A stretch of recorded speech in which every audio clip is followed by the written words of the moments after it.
We both love a good mystery, right? Always up for a good puzzle. Yeah, and today we're going deep on one that has been baffling people for over 50 years now. Oh, wow. The case of the Isdal woman, Isdal Woman. found dead in Norway in 1970. Okay. What makes this case so fascinating? Well, you've got a burned body, a web of fake identities, coded notes, Yeah. and enough Cold War intrigue to make James Bond himself kind of raise an eyebrow. It really is a case that just grabs you and doesn't let go. Yeah. I mean, every time you think you're getting close to an answer, another question pops up. Yeah, and where do we even begin with a mystery like this? Well, I guess the best place to start is with a discovery. Okay, so let's rewind all the way back to November 29th, 1970. Right. Imagine, a group of hikers. They're exploring this really remote area in Norway's Isdalen Valley, Uh-huh. and they call this place Death Valley. Death Valley. Yeah, a bit ominous, right? Just a little bit, yeah. They come across a scene that would send chills down anyone's spine. Oh, The charred remains of a woman. oh wow. But this is no ordinary accident. Right away, there were signs that something wasn't right.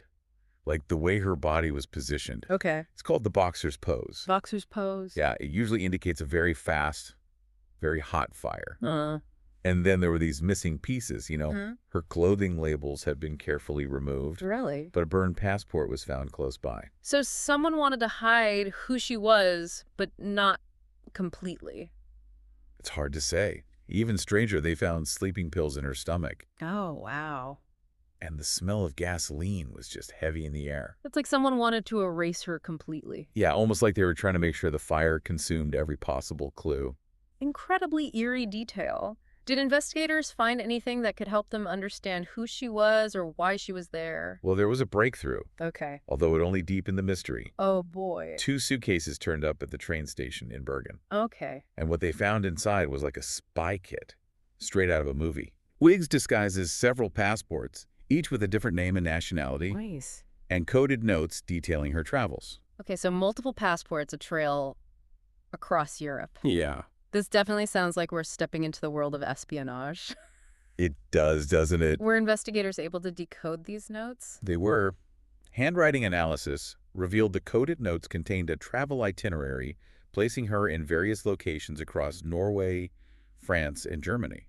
Wow. This wasn't someone just passing through. Right. Her movements seem very deliberate, almost like she was following a predetermined plan. So we have a woman traveling under assumed names, potentially fluent in multiple languages, leaving a trail of coded messages. Yeah, This is starting to sound a bit like a John le Carré novel. I was just thinking that. What about her demeanor? Did anyone interact with her during her travels? They did.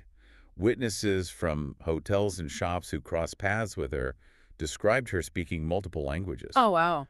French, German, English. Wow. And she always used a different alias when checking in. There's even an account from a shopkeeper in Bergen who remembers her being well-dressed, elegant, but constantly looking over her shoulder, Jeez. like she was afraid of being followed. So not just a master of disguise, Right. but seemingly living in a constant state of anxiety and paranoia. Yeah, it's like she was always looking over her shoulder, waiting for something to happen. This is where it starts to feel like we're peering into a life shrouded in secrecy. Absolutely. What could she have been involved in that would require such extreme measures? That's the question, isn't it? Well, it's a question that's haunted investigators for decades, really. Right. I mean, given the time period, Uh-huh. the heart of the Cold War, Right. the fact that she was moving between these countries that are known for espionage activities, Yeah. it's not a surprise Yeah. that the theory of her being a spy gained a lot of traction.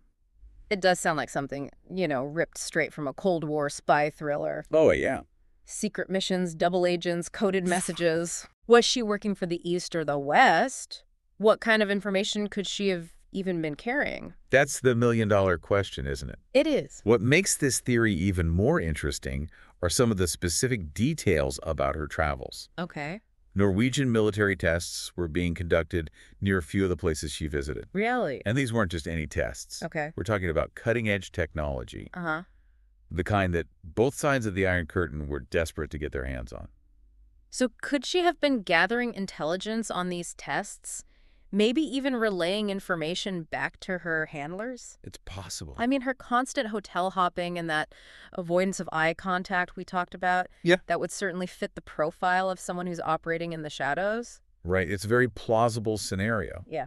But it's important to consider other possibilities, too. I think Okay. the circumstances of her death are hard to ignore, Yeah. and they point towards a much darker possibility Okay. that she was murdered. Yeah. The burned passport, the meticulously removed clothing labels. It's like someone went to great lengths to make her completely unidentifiable. Right, and then there's the high dose of sleeping pills found in her system. Yeah. Could she have been drugged before the fire? Was she silenced to protect a secret? Or maybe to eliminate a threat? It's all possible. Wow. And adding to the mystery, Yeah. there were actually witness accounts that suggested she was seen with a mysterious man in the days leading up to her death. Oh, really? So was this her killer? Was she involved in something dangerous? Something that ultimately cost her life? Wow. The plot thickens with every detail. It really does. But we can't overlook the theory that Norwegian authorities ultimately settled on Yes. suicide. That's right. This theory focuses on the sleeping pills. Okay. Was she deeply troubled? Did she choose to end her life in such a dramatic and tragic way? Yeah. I mean, some have argued that her coded notes were merely a personal way of documenting her travels, and her efforts to conceal her identity were driven by a desire to disappear without a trace. But if that were the case, wouldn't a simpler method of suicide make more sense? You'd think so, yeah. Why go through such elaborate measures to stage a fiery death and remove all forms of identification? That's the question, right? Yeah. It's this discrepancy that continues to fuel speculation Yeah. and casts a shadow of doubt on the official ruling. It does. There are just too many unanswered questions. Right. Why was she so secretive? What was she running from or towards? Yeah. And ultimately, why did she die in such a brutal and mysterious way? So we're left with these three compelling, Yeah. yet incomplete narratives. Right. The Cold War, spy, the murder victim, and the woman who chose a tragic end. It's hard to reconcile all the pieces. It really is. What makes it so difficult to definitively say what happened to her? Why, after all this time, does the Isdal Woman case remain unsolved? Well, I think there are a few reasons why this case continues to baffle us. Yeah, it feels like we're uncovering like layers upon layers of secrets, and each one just adds to the complexity of this puzzle. Exactly. What hurdles did investigators face that prevented them from, just cracking this case wide open? Well, for starters, crucial evidence just disappeared over time. Okay. Her dental records, which could have been so important for identifying her, were lost. Oh, wow. I mean, imagine the possibilities if we had access to those today. It makes you wonder, right? I mean, we've come such a long way since 1970 in terms of forensic technology. Oh, absolutely. Back then, DNA analysis wasn't even a possibility. It wasn't even on the radar. Think about what we could learn now with just a simple DNA test. Right. We might be able to pinpoint her ancestry, connect her to living relatives, maybe even find a match in a criminal database. It's amazing to think about. It is. It really is. The lack of those tools back then really limited the scope of their investigation. Yeah. They had to rely so heavily on fingerprints, handwriting analysis, witness accounts, Right. all of which can be unreliable or, subject to interpretation. It's almost like we're looking through this blurry lens trying to make sense of like a faded photograph. Exactly. And then there's always that question lingering in the back of your mind. Was there a cover-up?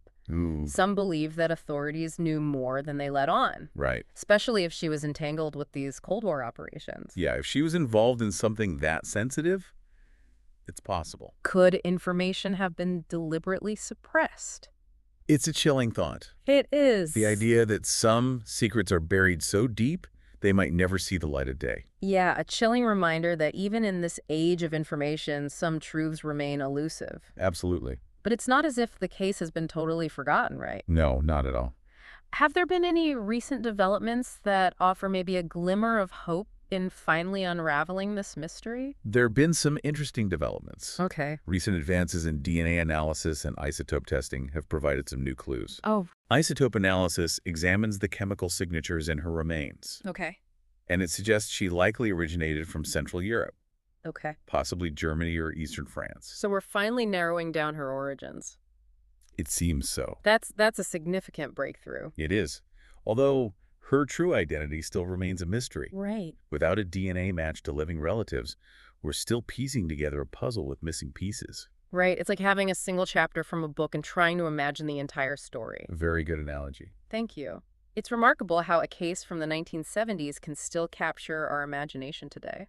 Yeah, that's fascinating. Why do you think people are so drawn to unsolved mysteries like this one? Well, I think it speaks to our innate curiosity as humans. Okay. We're always trying to seek answers and make sense of the world around us. Right.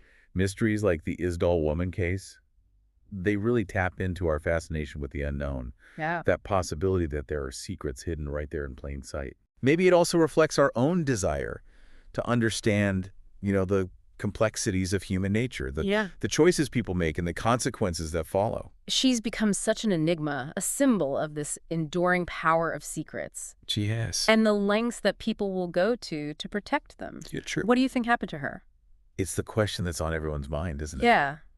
Was she a Cold War spy, a victim of foul play, or a woman who made a tragic choice? Perhaps we'll never know for sure. Yeah. But the Isdal Woman's story, even without that definitive ending, it encourages us to keep asking questions, Right. to explore the shadows of history, Uh-huh. and to recognize that some mysteries may never be fully solved. And maybe, just maybe, someone listening right now holds a piece of the puzzle. Wouldn't that be something? It would. A forgotten photograph, a faded letter, a long-buried memory. It's possible. Anything that could help shed light on the life and death of this unknown woman and finally bring closure to her story. We can only hope. Until then, the Isdal woman remains an enigma, a ghost from the past who continues to haunt our present. A mystery for the ages.